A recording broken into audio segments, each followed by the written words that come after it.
Welcome to Sexology, a podcast that untangles the science of sex and pleasure. And now, with this week's episode, your host, clinical psychologist, Dr. Mo-Ali. Hello and welcome to another episode of Sexology Podcast. I'm your host, Dr. Mo-Ali. Today we're going to talk about sex and unhealthy sexual shame. This is a topic that we discussed in episode 13 with Mrs. Pam Costa. And in this episode, we're just going to focus more on interventions and tools that you can use to start your journey of healing. Because based on my experience, there's so many feeling of shame and negativity that we internalize because of the messages that we got from our society and families and our religious organizations. So it's really important for us to kind of be curious about those messages and also be mindful of the techniques and things that you can do to change this internal dialogue and point of view. Our guest today is Mrs. Erika Miley. She's a sex-positive mental health therapist. Her focus is creating a space for her clients to explore complex sexual issues. Her focus is non-monogamous and monogamous relationships, as well as being kink-friendly. She also specializes in eating issues, specifically bariatric surgery clients. She's starting her own podcast called Sex! Also, I just wanted to share with you guys that if you like listening to my podcast, as I was thinking about her podcast, please give me an honest review on iTunes and will help us to reach a broader audience. Anyhow, here's my conversation with Mrs. Erika Miley.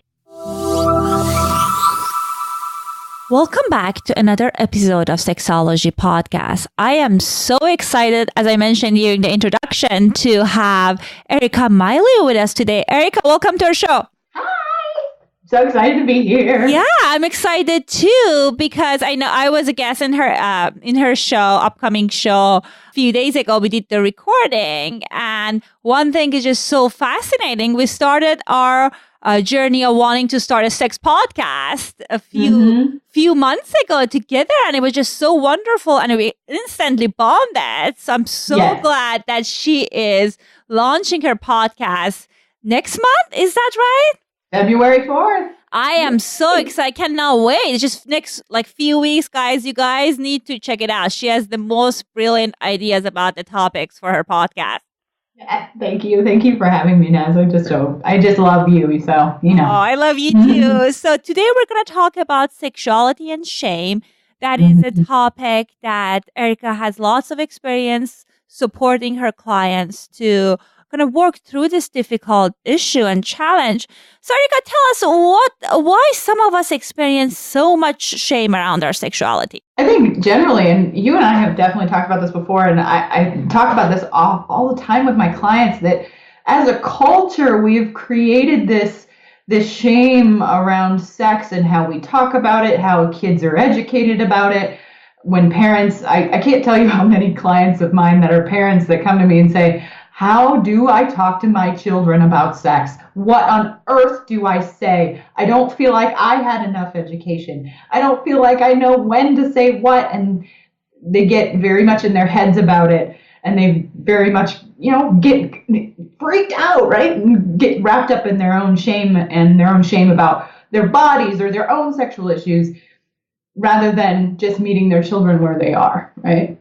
So oftentimes what I focus on is, with my clients, is de-shaming, right? So destigmatizing whatever they have, whatever their sexual needs are, trying to just meet them where they are and help them understand that what they like is what they like, and that's okay. So I spend a lot of time doing CFT, which is compassion-focused therapy, and I specifically gear that towards their sexual issues. So I put sex therapy and CFT together and make a happy little marriage. And so specifically, I look at the three circles, and we'll go more into that here in a second. But kind of that's where I begin with a lot of my clients. Yeah, it's just so fascinating because as you were talking about, I see shame all the time. And part of it, because as a culture, we don't talk about things, and especially parents. I mean, my parents, they were not necessarily sex negative, but because we didn't have good conversation around sexuality, I assume that they're sex negative. And I think just not talking about it with your kids, that's challenging. So I'm curious to hear more about the 3 circles. Share that with us. What does that entail? Absolutely. So, and I think what you said about your parents is very, very, that's so common, I feel. I had the other side, and it's funny, my mother likes to tease me because any question I ever had about sex, she was willing to answer. She was always willing. And I always tell her, like, I'm this way now because of you. And she's like, don't put this on me. I didn't think you'd take it this far. I love that. See? Thanks, Mom. But so for the 3 circles, the 3 circles of CFT. So CFT is not sex specific. So I'm kind of marrying these 2 things, like I said before. But the 3 circles are the drive system, the soothing system, and the threat system. The soothing system is also known as the safe system. So each of the systems have their purpose. So CFT came from Paul Gilbert. He very much believes in an evolutionary model that human beings switch between these 3 systems to manage their emotions. And each system is associated with different parts of our brain, right? And different parts of our brain chemistry. And the imbalance of these systems is pretty much what causes some of the issues that we face. And I think that's where a lot of shame comes from. So specifically with the drive system, that is the purpose of the drive system is to motivate us towards resources. So the things that kind of go within that drive system is wanting, pursuing. So sex would fall under that drive system, right? It's focused, that system. The soothing system is the safe system. So this is how we manage distress. It promotes bonding. We can feel safe, right? So, the safe system. The threat system. So this is how we detect threat. All of these systems serve a purpose. Specifically, the threat system helps us understand, like, oh, there's a cheetah in the room. I need to react to that. I need to run, play dead, or freeze, right? I need to do something to be able to alleviate this threat. So we have that part of our brain is the amygdala, right? That old part of the brain that shuts all of our other systems down so that we can either fight or flight or freeze, right? So when you're experiencing the threat system, you're not doing anything else. You're not pooping, you're not having sex, you're not doing any of those things.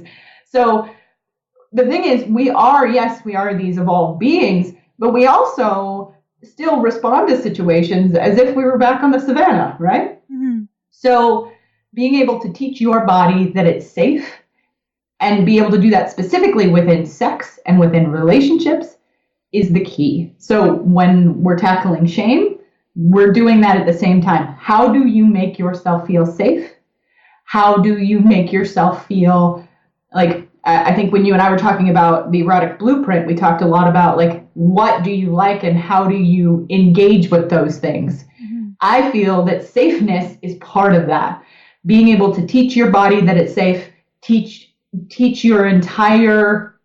your whole physiology, because when we're afraid, when we're anxious, when we're angry, when we're disgusted, we're not being our best sexual self. We're not engaging in sex the way that we would want to. Right. And just so fascinating that you're talking about when we are in the threat system. It's just, we're not going to necessarily feel desire or excitement for most people. And it sounds like it's just like many people kind of feel like after like having this like horrible threatening day or like, stressful day, they will be able to kind of like turn their mind and have this amazing sex. I mean, people are different and sometimes it's possible, but for most people, it sounds like we need to be in more like a safer context and emotionally feel safer in order to feel aroused. Right, exactly. Like, what does it take for a person to feel safe? And it's different for all of us. When we're treating other things, when we're treating other issues like trauma issues, or when someone is has a lot of anxiety, we're trying to help them placate this system. They're trying to teach this threat system like, hey, you don't have to be on all the time.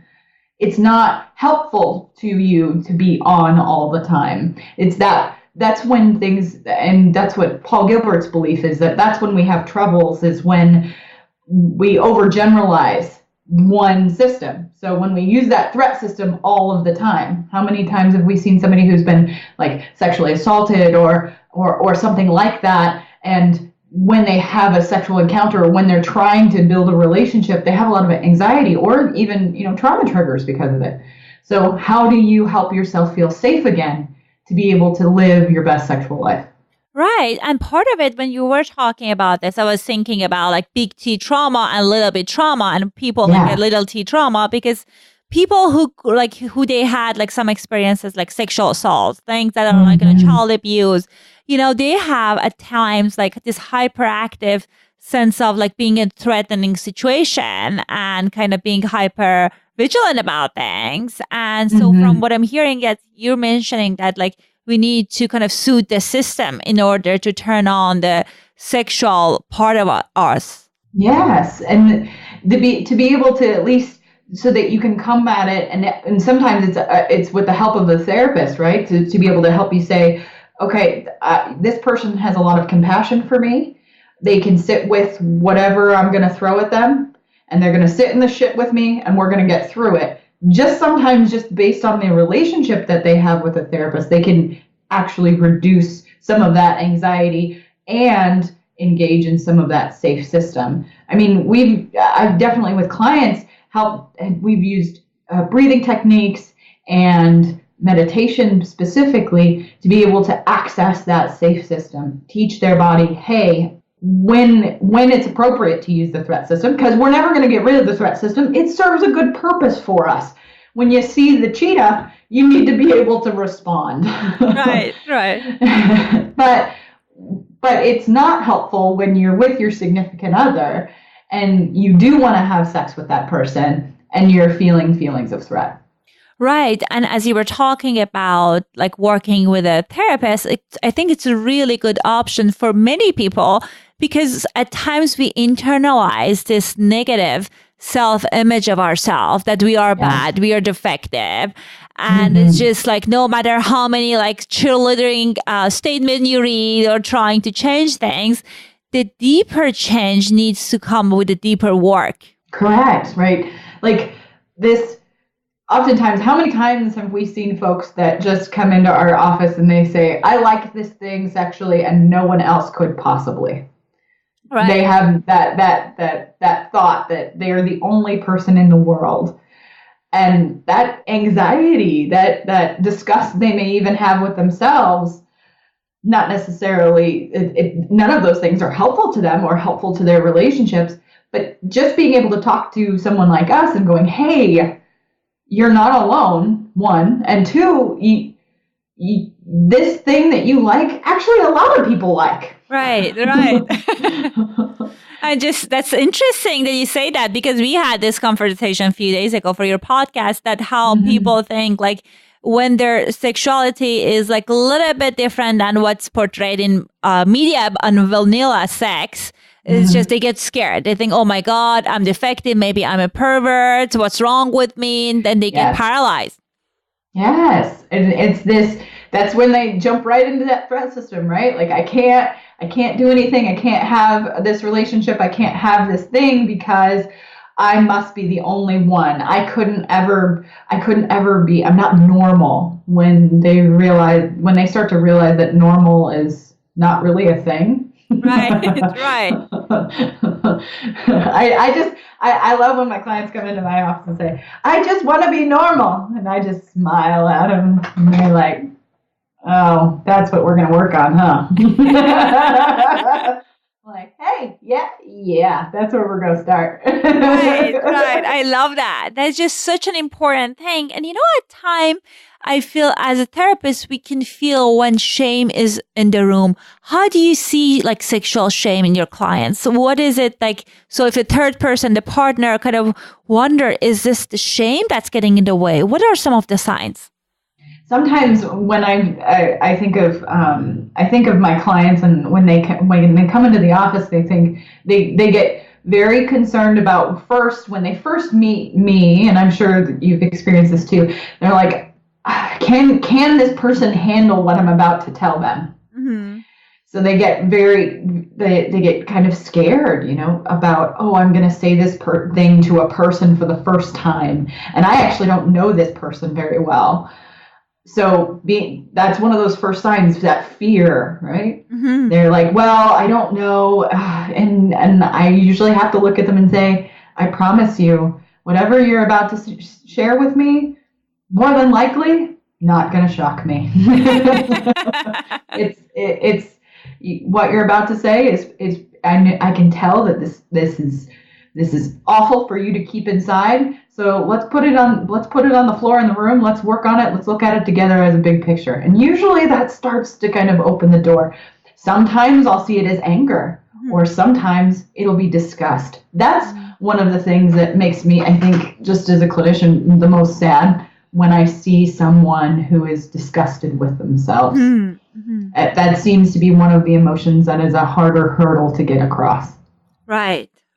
And it's so important to then share it with someone that's like compassionate and curious like yourself, because, unfortunately, we are living in a society that's just like so sex negative, and mm-hmm. people at times have such a negative reaction to people's diverse sexual expressions. So, for example, I have clients that they are into different fetishes, and they share that with their partner, and without knowing them, without emotionally feeling safe. And at times, the reaction of the partner kind of like scarred them for years. Yes, absolutely. I think that oftentimes we look for those like key words from the client to kind of help us like, oh, okay, let me see what this big picture is. And oftentimes it is that first, the fear of being able to say, I have this thing that I like to do sexually, or it can even be about relationship, how they like to have relationships. I work with a lot of polyamorous folks who have relationship troubles too and need help with that, but they get afraid because of the experiences they've had when they've talked to people about that before.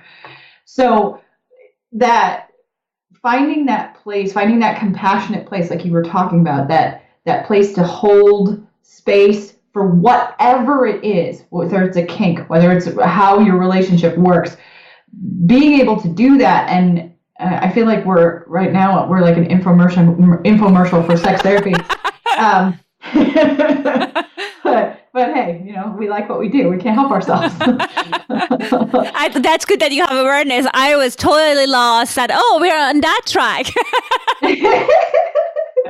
It's like, I'm going to sell all the sex therapy. I want everybody in therapy all the time. Right, including myself. I've been in therapy for years, so I'm a consumer and a producer of this service. I agree. Like, I feel like it's funny because I've definitely, and I'm not bashing therapists here at all. I've definitely met therapists who are like, oh no, I'm not in therapy. I'm like, how are you not in therapy all the time? I'm in therapy all the time, as much as I can be. Because it is this thing that we're talking about, shedding light on shame you have, or things you've heard, or just we're all just trying to get through the day, right? That's one of the things I love about CFT, and ACT therapy does this too, that idea that we come from suffering, that we all have suffering, and that it is how we deal with that suffering. That is how we can either get hung up in our lives, or we can live a really good life, right? We can live the best life, the life that we were meant to live.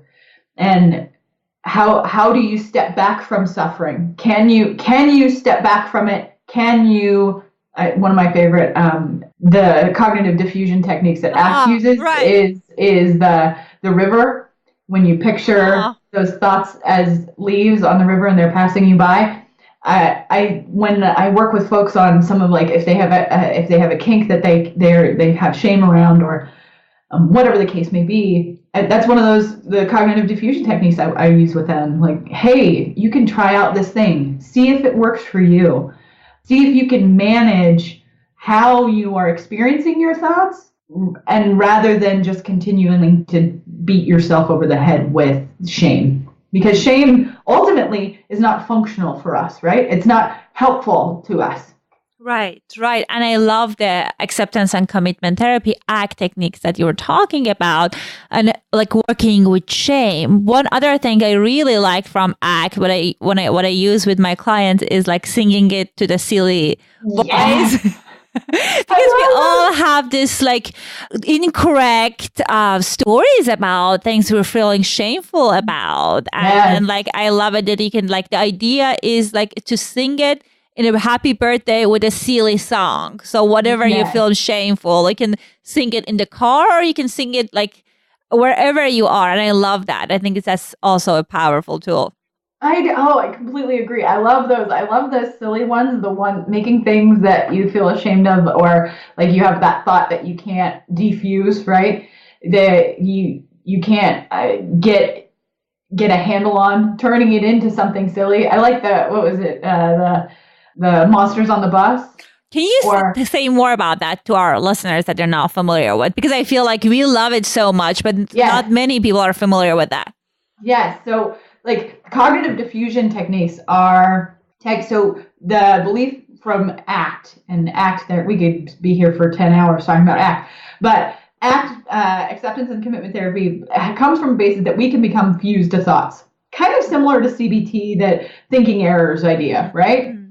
So if you get fused to a thought, the idea is that you need to defuse from that thought, right? Mm-hmm. So being able to step back, step away without judgment, and letting these thoughts pass, and using these different techniques, cognitive diffusion techniques, to be able to do that, create the distance, create space. And the monsters on the bus one, I really like that one, because you're the driver of the bus. So this is one of those techniques. You pretend that your thoughts in your head are monsters on a bus, and you're the driver of the bus. You're in charge. Mm-hmm. So you get to decide who you listen to. Right. The other one I really like is the thoughts as bullies. Uh-huh. So you actually use colorful language. I like colorful language, but that's just me. My clients like to make fun of me because I like the F word so much. But literally responding to your thoughts, your negative thoughts, those shame thoughts, as if they are bullies. Mm-hmm. So say you have this shameful thought about a kink.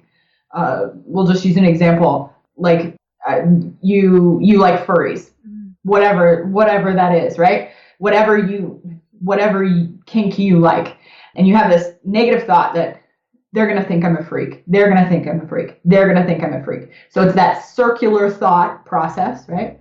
So engaging that thought process directly and calling that thought as a bully like it is, because those thoughts, you would never ever say those thoughts to a person. If it was your friend, you would never ever speak to them that way. So why would it be okay for you to speak to yourself that way? Right. So coming back at those thoughts as if those thoughts are literal bullies, using fun language while you do that. I love that. That is just such a good way of kind of like labeling them as what they are, and B, kind of like unhooking, because I feel like we all, as I was talking about, we all have this narrative, the stories about ourselves, and just like when they pop up, we get engaged and hooked and gonna go through this like very dark path with them. But like if we're calling them bullies as they are and using F word and whatever it is, it just helps us to disengage, which I love. Yes, disconnect from those negative, unhelpful thoughts that we have, and that we, for whatever reason, we like to sit in our mush pot and sit there as if that is where we were meant to be, right? Right. When in reality, we're not meant to sit in our own mush pot. We're meant to be able to disconnect from those thoughts and say, you know what, those thoughts are not me. My thoughts are not me. Right. And I think one thing we're talking about, which was very helpful, that how you can work with a wonderful like expert therapist to work through the shameful places. But for people that they don't have access to that services or they feel they're not ready yet, what kind of a recommendation do you have for them if they want to kind of start their journey of like pushing back those feeling of shame and kind of like retake charge on their sexual life again? And my clients hate to hear this from me. They hate it. But I always ask them, how much are you exercising? How are you eating? How are you, and it doesn't necessarily mean like you're eating the best healthy way, but how are you literally taking care of your body? Because if we're sitting and only Netflixing all the time, and we're not doing the things to take care of ourselves, those negative thoughts come in. At least for myself, I'll speak directly to myself. The things that I do for my own self-care before I even get to the therapy part, right, for myself, is exercise is a big one. I mean, there's a ton of research on what exercise can do for us and how it can give us those wonderful, positive, wonderful brain chemicals. Personally, I think that's where you begin, is taking care of your physical body. And I also would love if people started to pick up meditation on their own.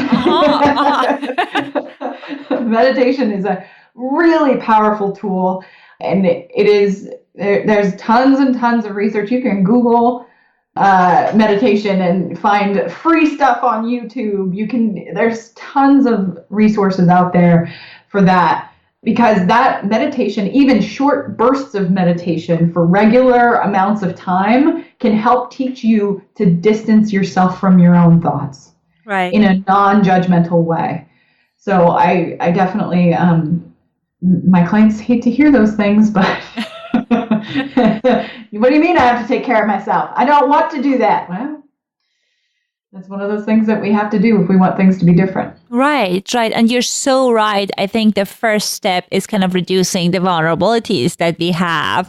And what I notice when there is a strong sense of shame, people feel they're not worthy of compassion toward themselves. They're not worthy of like taking care of themselves.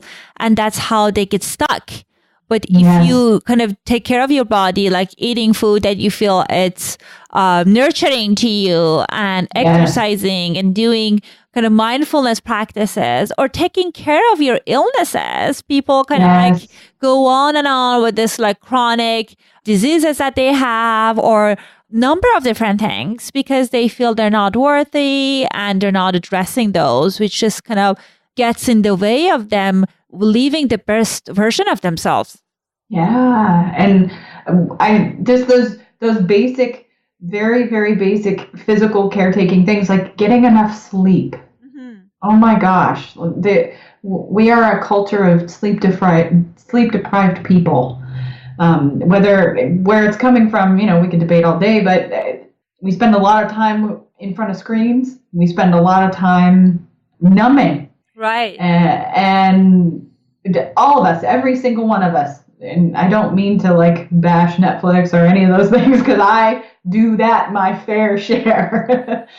But that we have to look at, what is our behavior? What is the purpose of our behavior? What are we doing things for? Why do we do specific things? Our behavior always means something. We don't do things just because. There's always typically a reason for it.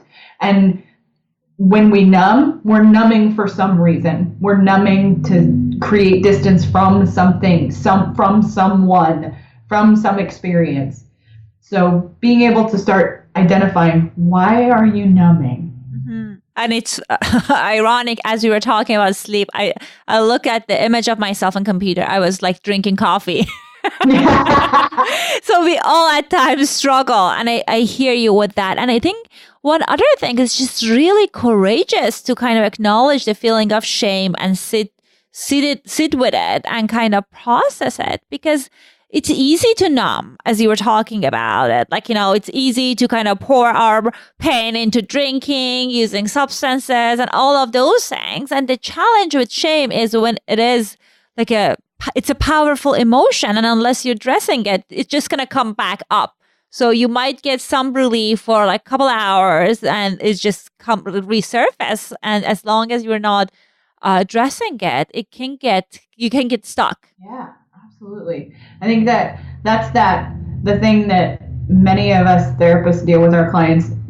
And I think that we as people just deal with that generally, is this feeling of stuckness.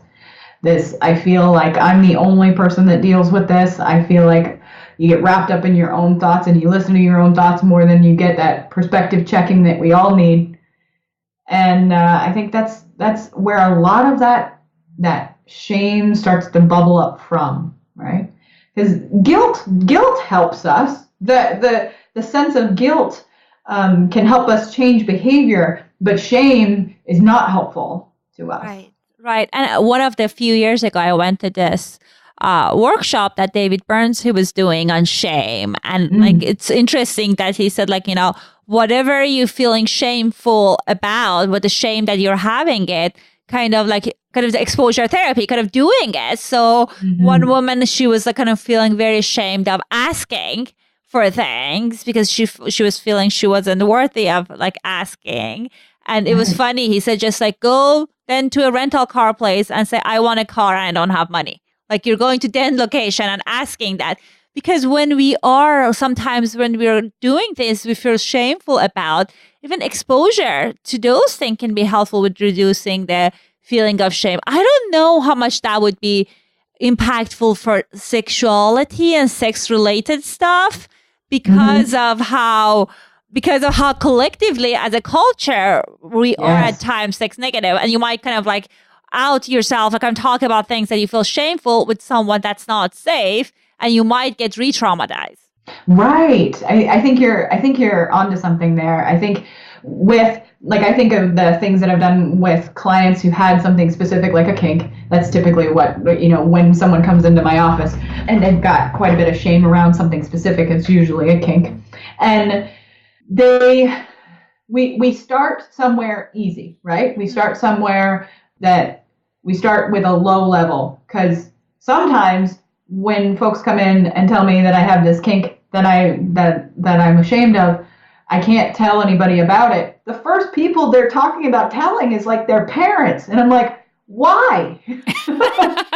Why are you do not need to tell your parents that you like shoes. You just sexually, you don't have to tell them that. They don't need that information. Right. So let's start with a romantic partner. Right. That you know and trust. But you're so right, because then there's an issue around boundaries, and I don't want to know about my parents having sex as an adult woman. I'm sure, I hope they're having it, but I don't want to hear about it. So I hear you on that. Yeah, so helping them, it almost like the baby steps of and doing a combination of that exposure therapy, right? So, okay, you have this kink. Is there a forum, like on the internet? Big surprise, the internet has everything, right? Right. Is there a forum of other people that share this thing that you like, so that you can understand that you're not alone in this? Right. That this life has lots of people that like the same thing as you.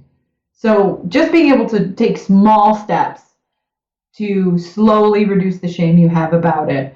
Oftentimes, I get couples who come in and they reach an impasse about what they can talk about sexually. Right. So it's almost as if like they hit this wall, like both their shame hits each other like thunderclouds, right? Like, boom. And so being able to help a couple or a relationship understand that they are their safest place, right? So that they can reestablish that trust in one another, understand that that information that they can share between them is protected, and they feel cared for. So that comes back to that safe system, right? That they, within their relationship, can create that safety between each other, so that they can then explore some of that they can pursue one another, right? They can pursue those things sexually that both of them are very interested in doing. Right. And again, I love talking to you, and we can go on for hours. But I just want to make sure we have enough time to talk about your podcast, your private practice. So Erika, how can our listeners find you? Oh, awesome. I'm so excited to start this podcast. So the podcast is called Sex, the podcast. It's got an exclamation point, so it's exciting. We're going to talk about everything related to sex. We're going to talk to experts, obviously, like Naz. She's going to be on the show. It's great. But we're going to talk to lots of people in their personal experience of sex. We're actually going to do an entire episode. It's funny we mentioned parents. We're going to do an entire episode on what it's like to catch your parents having sex. My God. I had some horrible memories of that, but I'm looking forward to check that out. It's going to trauma trigger everyone. So yeah, we're gonna talk about all things sex, and so I'm also I'm in private practice. I take clients in Washington State, and eventually I'll be also licensed in the state of Florida. So that's coming. But the thing that I'm going to be doing here pretty quick is I'm actually going to be my other specialty is eating disorders and body image. So I'm starting a group February 28th. So I'll be I'm going to be putting out some applications for people to fill out. We're going to be doing a group called Body Dysmorphia is a Bitch. Oh, I love the name. So we're gonna try to break down some body shame issues and things like that. So even though it's in the realm of body image, I think body image is directly related to sex and how we exist in the world. So that's all the things. So my website is erikamiley.com, ErikaMiley.com. And you can contact me there, or my email address is erica@erikamiley.com. Awesome. You guys, if you didn't get a chance to write it down, you can find it in show notes. Erika, thank you so much for your time and sharing your wisdom with us and your wonderful, cheerful spirit. So I'll talk to you later. I appreciate you, Naz. Have a great day. Bye. Hey there. I hope you enjoyed my conversation with Erika. It's always a treat for me when I talk to Erika, when I interview her, when we do consultation together, because she's such a wonderful person, and I'm impressed by breadth and depth of her experience. One of the things I wanted to share with you guys at the end of this podcast is that, as many of you guys know, I'm crazy about Persian New Year. That's only one thing in my culture that I always looking forward to. And it's just around the corner. So because I love Persian New Year, I decided to provide this special offer for my listeners only for first 2 weeks of Persian New Year, which is on March 20th.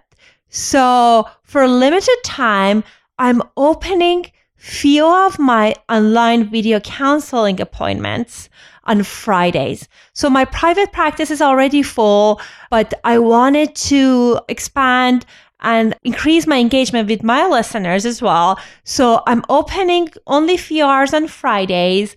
The reason it's video counseling is because I do lots of teaching. I go to conferences. So Fridays are the time that I usually travel. But when I do video counseling, I don't need to be in my office. So I'll do it usually at the conference rooms or at the hotel rooms. And if you're thinking about starting therapy with me, or there's an issue you want to get consultation about, this would be your opportunity. A significantly reduced fee compared to my private practice fee. So my private practice fee at the time of this recording is $200 for 50 minutes. But for those limited appointment times, I reduce it to $130 because I want to be able to offer it to a broader audience. All right. So check out the show notes. You find a link to those appointments, and I hope I'll get to see you in our video sessions. All right. Bye-bye. Thanks for listening to the Sexology Podcast. For more great content, visit www.sexologypodcast.com.